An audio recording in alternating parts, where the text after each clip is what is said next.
Nisy kosa ny lanonana fanolorana diplôma ho andreo navitany fianarana teo anivon'ny ISGE na ny Institut supérieur de géologie, de l'ingénierie, de l'environnement tafiditra ao anatin'ny fankalazana sekoly ny fafolo taona nisiny ihany koa ity lanonana ity ka dia niaran'ny falindrehetra nandritra ny fotoana.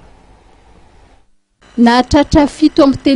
ny isan'ireo mpianatra avy amin'ny andiany fahavalo nantsoina hoe lofo na lafatra omanina fatratra ombana navoaka ny Institut supérieur de géologie, de l'ingénieur, de l'environnement na ISGE etsy Ampasansadoda omaly tetsy amin'ny hôtel Carlton na Anosy.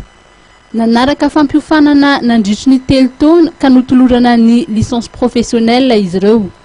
Tafiditra ihany koa ao anaty fankalazana ny 10 taona nisy ivitoeram-pampianarana ity izao lanonana famoahana andiana mpianatra izao.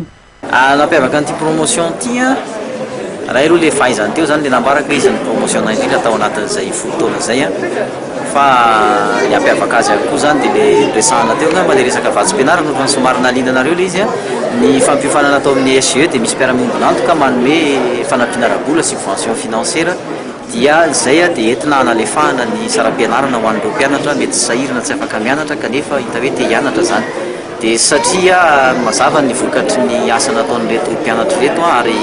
misy ny atao hoe fanampiana avy amin'ireo mpiara-miombona antoka dia zay natongany le fanambarana teo hoe raha no hianatra 2 taona cycle master izy zany dia mahazo herintaona manam-poana ianarany an'izay zany.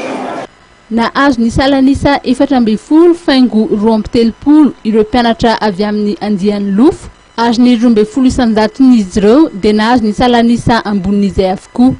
Raha toka 30 amin'ny zatony isan'ireo teknisianina ambony navoaka ny ISGE tao anatin'izay 10 taona izay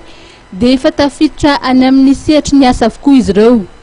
Ny fanatsarana ny kalitaon'ny fampianarana, ny fampitomboana ny foto-drafitr'asa ary ny fametrahana ny mari-pahaizana doctorat no tanjon'ny ISGE amin'ny 10 taona manaraka.